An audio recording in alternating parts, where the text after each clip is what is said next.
मित्रों, सरकारी नौकरी देने वाला निर्धारक ग्रह सूर्य होता है और यदि कहीं सूर्य बहुत ही मजबूत हो कुंडली में तो जातक सरकारी नौकरी में ही नहीं बल्कि सरकार बनाने वालों में शामिल हो जाता है, अर्थात मंत्री पद या उच्च दर्जे का प्रशासनिक अधिकारी होता है।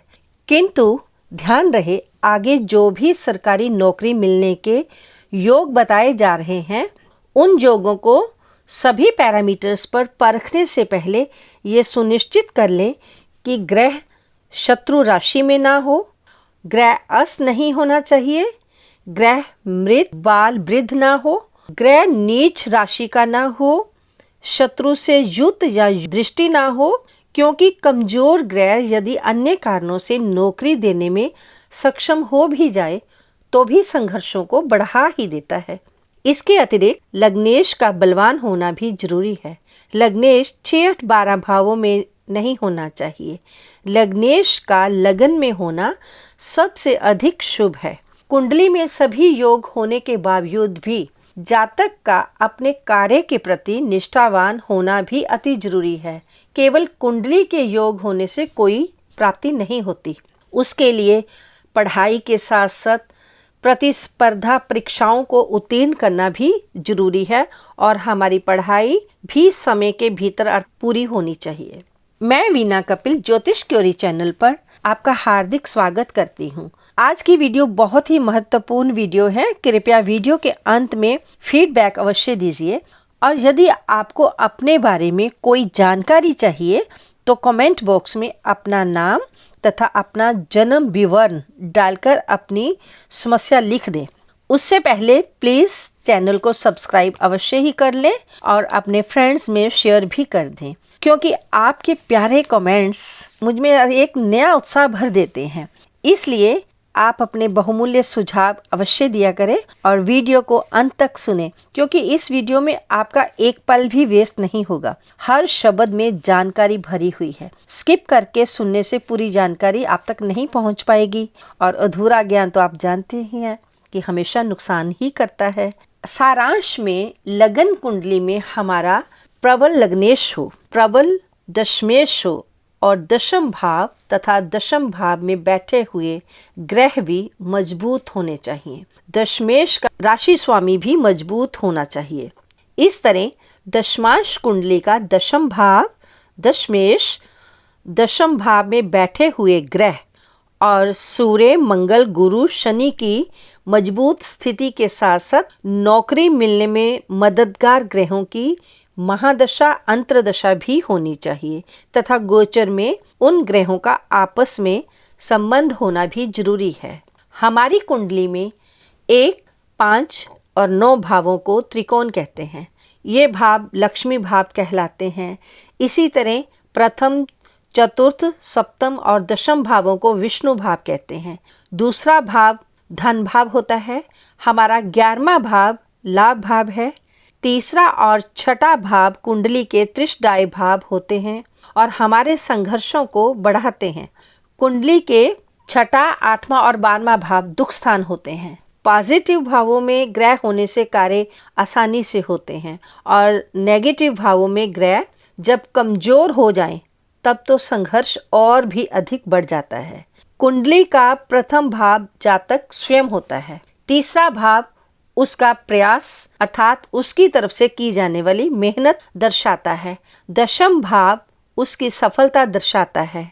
इसी तरह 11वां भाव हमारी इच्छा पूर्ति बतलाता है। दूसरा भाव हमारा संचित धन होता है। लगन कुंडली में अष्टक वर्ग में 28 से ऊपर शुभ बिंदु होने ही चाहिए तथा दूसरे भाव, तीसरे, छठे, 10वें और 11वें भावों में भी अच्छे बिंदु होने चाहिए। भिन्नाष्टक वर्ग में 5 से ऊपर बिंदु होने चाहिए। षडबल में ग्रह प्रथम या द्वितीय स्थानों के भीतर होने चाहिए। विंशोपक बल में 12 से ऊपर बल होने चाहिए। आप जानते हैं कि विंशोपक बल में 20 बल कुल होते हैं।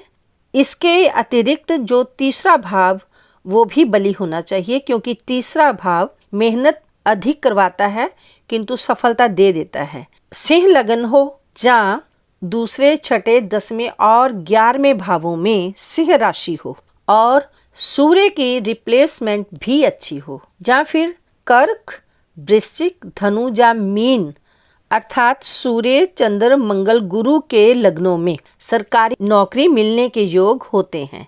इन लगन वालों को जरूर कोशिश करनी चाहिए।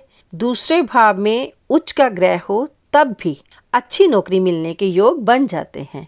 हमें ये भी देखना होगा कि सूर्य किस ग्रह के नक्षत्र में है तथा उस नक्षत्र स्वामी की स्थिति क्या है। सूर्य यदि दूसरे, छठे, नवम, 10म और 11वें भाव में हो तो बढ़िया है। 10म भाव में जो ग्रह बैठे हैं उन ग्रहों का नक्षत्र स्वामी कहाँ बैठा है। यदि दूसरे, छठे, नवम, 10म या लाभ भावों में है तो प्रबल योग बन जाते हैं। इसी तरह नवम भाव में धनु राशि में यदि सूर्य है तो समझ लीजिए कि 100% नौकरी पक्की है। 10म भाव में किसी भी राशि का सूर्य सरकारी नौकरी देता है। जहाँ अग्नि तत्व की राशि जैसे मेष, सिंह राशि और धनु राशि में हो तो भी 100% नौकरी मिलती है। मकर लगन में नीच सूर्य भी दिग्बली होकर नौकरी में लाभ करवाता है, किंतु अपने कारक तत्वों में नेगेटिविटी ला देता है, जैसे कि सम्मान में कमी कर देगा, पिता संबंधी परेशानी दे देना, पिता की सेहत के लिए या आपसी रिश्तों में, सरकारी कार्यों में परेशानी दे देना आदि आदि देखने में मिलती है। मकर लगन में नवम भाव में या फिर 11वें भाव में भी सूर्य सक्षम है नौकरी देने में और चौथे भाव में दिग्बलहीन होते हुए भी सूर्य क्योंकि अपनी उच्च राशि में होगा, अपनी उच्च राशि में होने के कारण अति मेहनत के बाद ही सही किंतु नौकरी अवश्य ही दे देगा। वर्गोत्तम लगन हो या वर्गोत्तम नवमेश हो या वर्गोत्तम पंचमेश हो या फिर गुरु मंगल सूर्य का वर्गोत्तम होना या लगन कुंडली के केंद्र त्रिकोण के स्वामियों का वर्गोत्तम होना, इसी तरह लगन कुंडली के दशमेश, लग्नेश, पंचमेश, नवमेश इनमें से एक से अधिक ग्रहों का उच्च राशि में होना, साथ ही लगन कुंडली के त्रिकोण भाव प्रथम, पंचम और नवम इन राशियों के जो स्वामी हैं वो नवांश कुंडली में भी यदि उन्हीं अर्थात जो आपकी लगन कुंडली वाली राशियां हैं, लगन कुंडली के प्रथम भाव में, पंचम भाव में और नवम भाव में जो राशियां आई हैं उन्हीं राशियों के स्वामी यदि नवांश कुंडली में भी लगन कुंडली वाली राशियों में ही बैठे हैं तो भी सरकारी नौकरी मिलने में मददगार बन जाते हैं। सूर्य, शनि, मंगल, चंद्र का एक दूसरे के नक्षत्र में होना तथा ऐसे में शनि का गोचर जब भी दशमेश या दशम भाव को एक्टिवेट करेगा तब भी सरकारी नौकरी मिलने के योग बन जाएंगे। छठे भाव में जहाँ दशम भाव में सूर्य, चंद्र, मंगल स्वयं हो या फिर इन ग्रहों की दशम भाव पर दृष्टि पड़ रही हो अथवा इनका नक्षत्र संबंध हो जाए, साथ ही ये ग्रह अंश बल में मजबूत होने चाहिए, तब भी सरकारी नौकरी मिलने के योग बन जाते हैं। लगन कुंडली का दशमेश तथा दशमांश कुंडली का दशमेश यदि दोनों ही सूर्य के नक्षत्र में हो, सूर्य के नक्षत्र होते हैं कृतिका, उत्तराषाढ़ा, उत्तरा फाल्गुनी, अथवा अन्य कंडीशन है कि सिंह राशि में हो और दोनों का सूर्य से युति या दृष्टि संबंध हो जाए और कहीं गुरु की भी शुभ दृष्टि पड़ जाए, तब तो सरकारी नौकरी मिलने के योग पक्के बन जाते हैं। 10 दशमांश की सारणी सम राशि और विषम राशि के आधार पर दी जा रही है। इन दशमांशों के नाम क्रम से इस प्रकार हैं: इंद्र, अग्नि, यम, राक्षस, वरुण, वायु, कुबेर, ईशान, ब्रह्मा और अनंत। इनमें से इंद्र, यम, वायु और ईशान नाम के दशमांश होने से सरकारी नौकरी मिलने के योग बन जाते हैं। अब हमें लगन कुंडली के दशम भाव में जो ग्रह बैठे हैं तथा दशमेश को, और दूसरी बात दशमांश कुंडली के दशम भाव में जो ग्रह बैठे हैं उनको तथा उसके दशमेश को, अर्थात लगन कुंडली से भी हमने दो चीज़ें लेनी है, दशम भाव लेना है और वहाँ जो ग्रह बैठे हैं। इसी तरह दशमांश कुंडली के दशम भाव देखना है, उसकी राशि देखनी है और उसमें जो ग्रह बैठे हैं। तो इन चारों स्थितियों को उस सारणी के आधार पर देखना होगा। उसके लिए हमें लगन कुंडली से इन ग्रहों की डिग्री को देखने की जरूरत पड़ेगी। उस डिग्री को अब दी हुई सारणी से इन चारों स्थितियों वाले ग्रहों को देखें कि किस विभाग में बैठे हैं। इंद्र, यम, वाजु और ईशान विभाग में आने से सरकारी नौकरी मिलने के योग बन जाते हैं। सूर्य, चंद्र, मंगल, गुरु, शनि ये सब कारक ग्रह हैं। कारक ग्रह 10 से 20 अंशों के बीच में बली होने चाहिए। राहु और केतु का प्रभाव नहीं होना चाहिए। ग्रह जहाँ तो सब राशि में हो, जहाँ उच्च राशि में हो, या फिर अपनी मित्र राशि में केंद्र त्रिकोण में हो तो भी सरकारी नौकरी मिलने के योग बन जाते हैं। गुरु ग्रह न्याय, शिक्षा, कर्मकांड, आध्यात्मिक, मंदिर, स्कूल इत्यादि, या फिर प्रोफेसर, एनजीओ, पीएचडी, अनुसंधान इत्यादि का कारक है। सूर्य ग्रह प्रशासन और प्रशासनिक सेवाएं देता है। ये डॉक्टर, वैज्ञानिक, पीएचडी, अनुसंधान, आईएएस, आईपीएस इत्यादि का कारक है। चंद्रमा ये ग्रह प्रशासन और प्रशासनिक सेवाएं, नर्स अर्थात हीलिंग जहाँ पर होती हो, जिन विभागों में नर्स हो गया, एयर होस्टेस और दवाइयों, जल विभाग, जल से जुड़े कार्य इत्यादि का भी कारक है। मंगल ग्रह सेना, पुलिस, लैंडलॉर्ड, इंजीनियरिंग, भूगर्भीय विभाग, बिजली, प्रॉपर्टी डीलर इत्यादि का कारक है। अग्नि भी। बुध ग्रह बिजनेस, सीए, अकाउंटेंट, लिखा पढ़ी के कर्म, अर्थशास्त्री, बैंक, टैक्स डिपार्टमेंट इत्यादि का कारक है।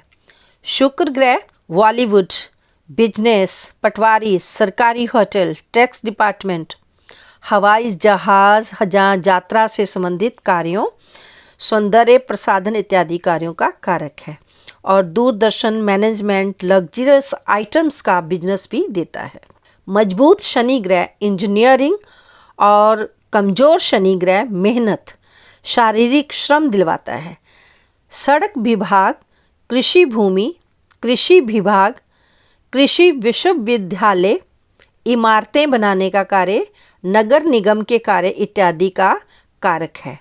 राहु केतु ग्रह केमिकल, गुप्तचर विभाग, जहर, दवाई कंपनियां इत्यादि के कारक ग्रह हैं। सूर्य शनि की युति यदि दूसरे भाव में, 5वें भाव में, 6ठे भाव में, 10वें भाव में या फिर 11वें भाव में हो तो लग्नेश, पंचमेश, नवमेश की महादशा अंतरदशा में नौकरी मिल जाती है। दशम भाव में सूर्य दिग्बली होता है। काल पुरुष की कुंडली में सूर्य लगन में उच्च, पंचम भाव में अपनी राशि का होता है। 6ठे, 8वें और 12वें भाव में सूर्य कमजोर होता है।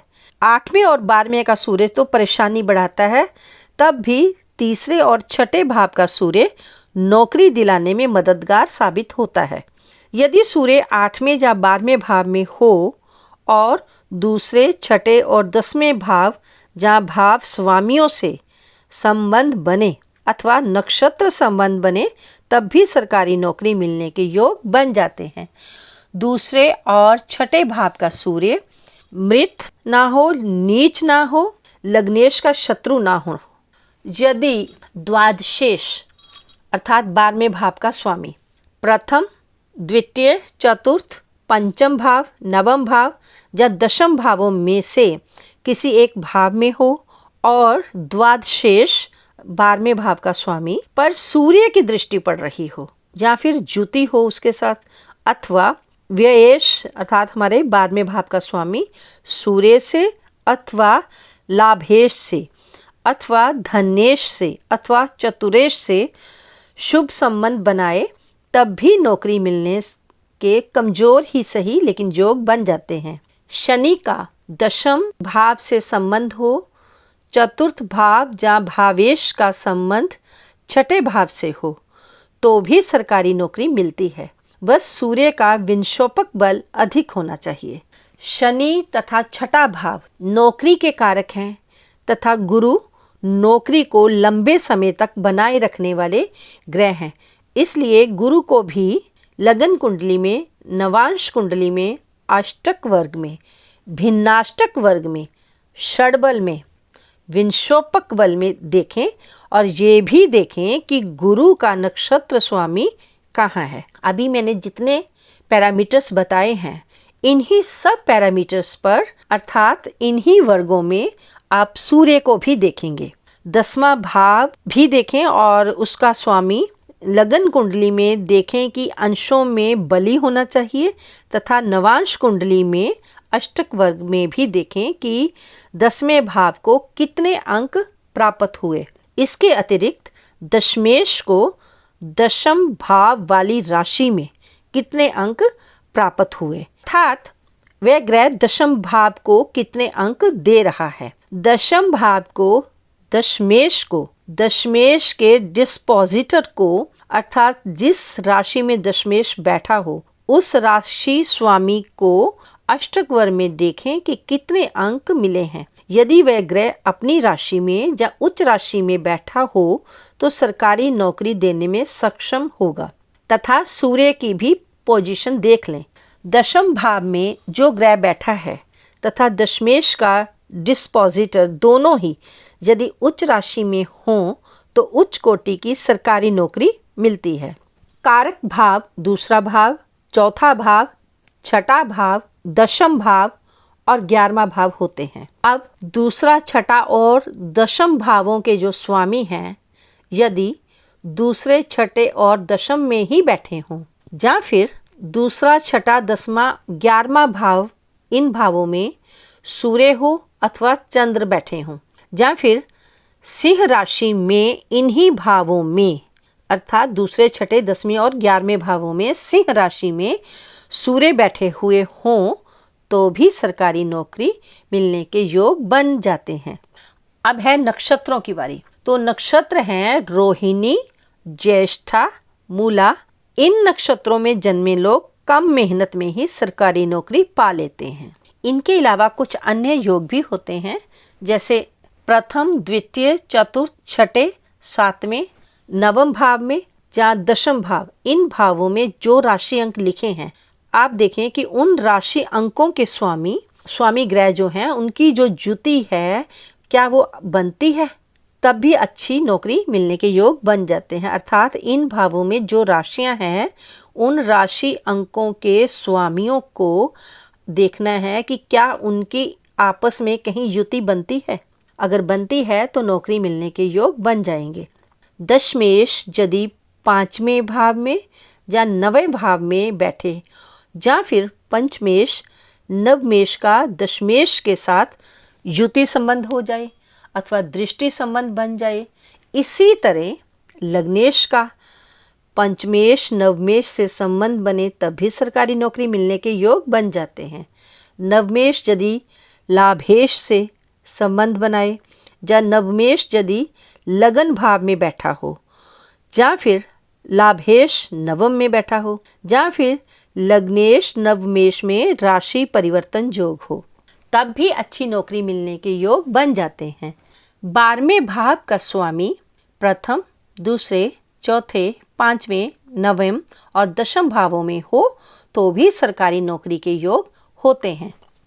कुंडली में शनि मजबूत हो तब शनि की ढैया हो अथवा शनि की साढ़साती हो, उसमें भी नौकरी मिलने के योग बन जाते हैं। लेकिन ध्यान रहे कि जब ढैया या साढ़सती की शुरुआत हो तब कॉम्पिटिटिव एग्जाम्स की तैयारी ना करें। बुधादित्य योग दशम भाव में मित्र राशि का या उच्च राशि का बलवान होकर बने तब भी सरकारी नौकरी मिलने के योग बन जाएंगे। लेकिन इन दोनों में से अर्थात बुध और सूर्य में से कोई ग्रह कम अंशों में ना हो और ना ही अपनी नीच या शत्रु राशि में हो। केंद्र में शुभ पंच महापुरुष योग बन रहा हो तब भी सरकारी नौकरी के योग बन जाते हैं। पंच महापुरुष योग तब बनता है जब केंद्र में ग्रह अपनी राशि में हो या उच्च राशि में हो। जैसे मंगल यदि मेष राशि में, वृश्चिक राशि में या फिर मकर राशि में हो तो रोचक योग बनता है। जब केंद्र में बुध ग्रह तीसरी राशि में अर्थात मिथुन राशि में या छठी राशि कन्या राशि में हो तब भद्र नाम का योग बनता है। जब केंद्र में धनु राशि हो, मीन राशि हो या कर्क राशि हो और गुरु इन राशियों में केंद्र में हो तो हंस योग बनता है। जब केंद्र में शुक्र वृष राशि का हो, तुला राशि का हो या फिर मीन राशि का हो तब मालव्य योग का निर्माण होता है। जब केंद्र में शनि ग्रह मकर राशि का, कुंभ राशि का या फिर तुला राशि का हो तो शश नामक योग बनता है, किंतु राहु केतु की युति या दृष्टि नहीं होनी चाहिए। लग्नेश बलवान होना चाहिए और जो योग कारक ग्रह वो अंशों में कमजोर नहीं होने चाहिए। यदि यह स्थिति लगन भाव में बने अर्थात पंच महापुरुष योग की स्थिति लगन भाव में बने तो जातक को शुरुआत में ही अर्थात नौकरी की उम्र शुरू में ही नौकरी मिल जाती है। यदि सप्तम भाव में बने तो शादी के बाद ही मिल जाती है। हो सकता है कि जीवन साथी भी सरकारी नौकरी में ही हो और ये स्थिति दशम भाव में बने तो सबसे उत्तम योग है और इसमें बहुत अच्छी नौकरी मिलती है। केंद्र में अपनी राशि या उच्च राशि में सूर्य मंगल गुरु हो किंतु शनि राहु केतु की दृष्टि ना पड़ रही हो या फिर 10वें भाव में सूर्य शनि हो, सूर्य शुक्र हो, 10वें भाव में सूर्य मंगल हो, सूर्य गुरु हो या फिर मंगल गुरु हो या फिर चंद्र गुरु हो, ये सब उच्च स्तर की नौकरी देते हैं। आपकी कुंडली के जिस भी भाव में सूर्य हैं आपने वहां से गिनना शुरू करना है। तो वहां से गिनने पर छठे भाव और 11वें भावों में अधिक से अधिक अष्टक वर्ग में अंक होने चाहिए, अर्थात सूर्य से जो छठा भाव आएगा और सूर्य से गिनने पर जो 11वां भाव आएगा उन भावों में गिनने पर अष्टक वर्ग में अंक अधिक से अधिक होने चाहिए। जैमिनी कारकांश कुंडली में देखें कि कारकांश लगन लग्नेश के ऊपर या कारकांश धन भाव धनेश के ऊपर या कारकांश दशम दशमेश के ऊपर सूर्य शुक्र का प्रभाव हो या संबंध अर्थात कारकांश कुंडली के प्रथम भाव, द्वितीय भाव, दशम भाव का शुक्र और सूर्य से कोई भी संबंध बन रहा हो तो सरकारी नौकरी मिलने के योग बन जाते हैं। अब है कि नौकरी कब मिलेगी। कुंडली में नौकरी के योग भी होने चाहिए तथा अनुकूल महादशा अंतरदशा भी होनी चाहिए। जो ग्रह जॉब देने वाले हैं जब उन ग्रहों की महादशा या अंतरदशा आएगी तब दशम लॉर्ड का या दशम भाव स्थित ग्रहों का गोचर में आपस में संबंध बनेगा तब नौकरी मिलेगी। प्रतिस्पर्धा अर्थात कॉम्पिटिटिव एग्जाम्स कैसे क्लियर करें। छठे भाव का स्वामी यदि पंचम भाव या दशम भाव में बैठे तो सफलता प्राप्त होती है। सारांश में अब सटीक सूत्र जाने कि लगन कुंडली के 10वें भाव में कौन ग्रह बैठे हैं, उन ग्रहों पर किन ग्रहों की दृष्टि पड़ रही है। दशमेश की मजबूती देखें। दशमेश का राशि स्वामी अर्थात डिस्पोजिटर भी यदि उच्च राशि में हो तो सूर्य गुरु दशमांश चार्ट इन सब को अष्टक वर्ग षडबल विंशोपक बल में सभी पैरामीटर्स पर परखना चाहिए। किस प्रकार की नौकरी होगी। सूर्य के कारक तत्व जिस ग्रह के पास होंगे उस ग्रह के आधार पर चपरासी से लेकर आईपीएस तक उच्च अधिकारी की नौकरी सूर्य पर निर्भर करती है। सूर्य और मंगल अग्नि तत्व की राशि में आईएएस आईपीएस जैसी उच्च प्रशासनिक सेवाएं उपलब्ध करवाता है। यदि गुरु का या लगन का संबंध छठे भाव से या दशम भाव से बने और सूर्य चंद्र से भी बने तो प्रोफेसर की नौकरी मिलती है। नौकरी मिलने में बाधा कब आती है। जब गुरु बहुत मजबूत हो तो जातक स्वतंत्र कार्य करना चाहेगा। जब सूर्य राहु चंद्र राहु या गुरु राहु का योग हो। धन स्थान में शनि का संबंध धन तो बहुत देता है किंतु सरकारी नौकरी नहीं देता। इसी तरह हथेलियों का रंग देखें कि हथेलियों का रंग काला हो, जहाँ बीच हथेली में काला तिल हो, जहाँ फिर रिंग फिंगर जो है उसमें सूर्य वलय हो, जहाँ फिर सूर्य रेखा ही टूटी हुई हो, जहाँ फिर भाग्य रेखा टूटी हो। इसके अतिरिक्त सूर्य मंगल यदि अंशों में कमजोर हों, जल तत्व की राशि जैसे 4, 8, 12 में हों, शनि और राहु की केतु की उस समय दृष्टि पड़ रही हो, जहाँ फिर सूर्य स्वयं ही नीच राशि में अर्थात तुला राशि के हों, तब सरकारी नौकरी मिलने में बहुत परेशानी होती है।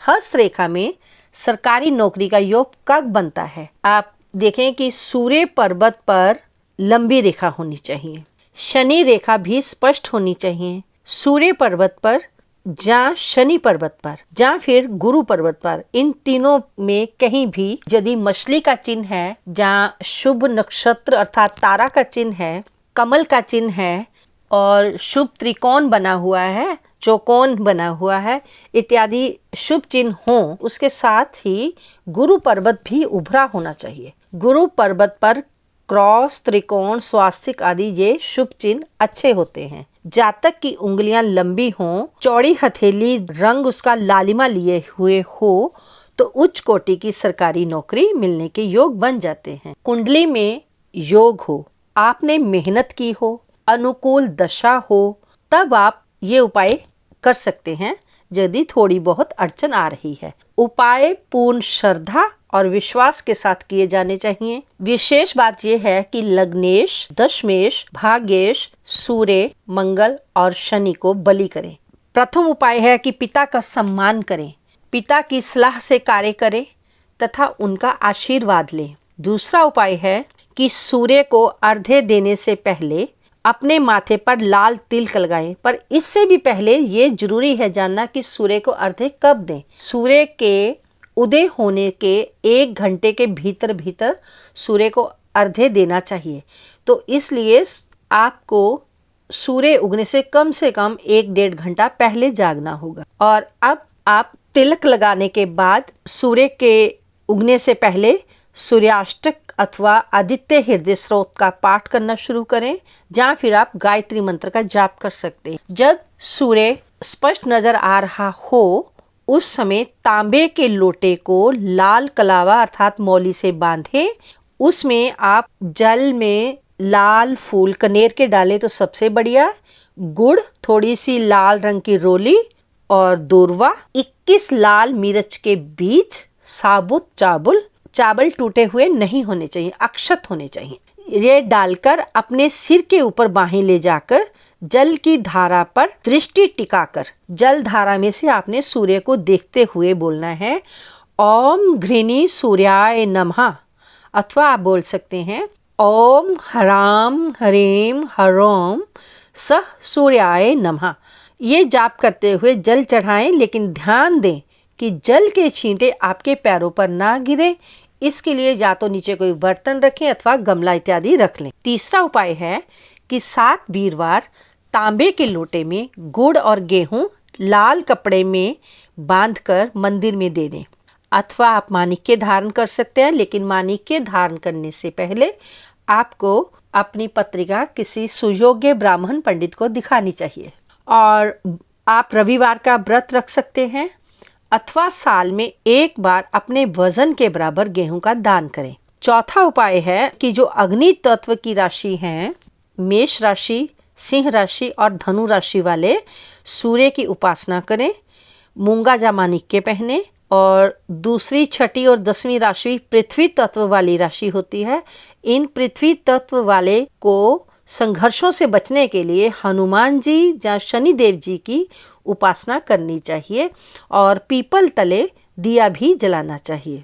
तीसरी, 7वीं और 11वीं राशि, तीसरी राशि होती है मिथुन, 7वीं होती है तुला और 11वीं राशि होती है कुंभ। और इन राशि वालों का जो स्वभाव है वो कुछ चंचल होता है। ये एक लक्ष्य पर ध्यान केंद्रित नहीं कर पाते, इसके लिए इन्हें शिव की पूजा करनी चाहिए तथा नीलम भी इनके लिए शुभ है। कर्क, वृश्चिक और मीन राशि वाले ये जातक राजनीति या अन्य माध्यमों से शासन में आते हैं, सीधे प्रशासनिक सेवाएं नहीं देते। माणिक्य पहने तथा अपना चंद्र भी ये मजबूत करें। 5वां उपाय है कि बारीक पिसा हुआ सतनाजा ले। बहुत मोटे दाने नहीं डालने हैं क्योंकि पक्षियों का पेट दर्द होगा उससे।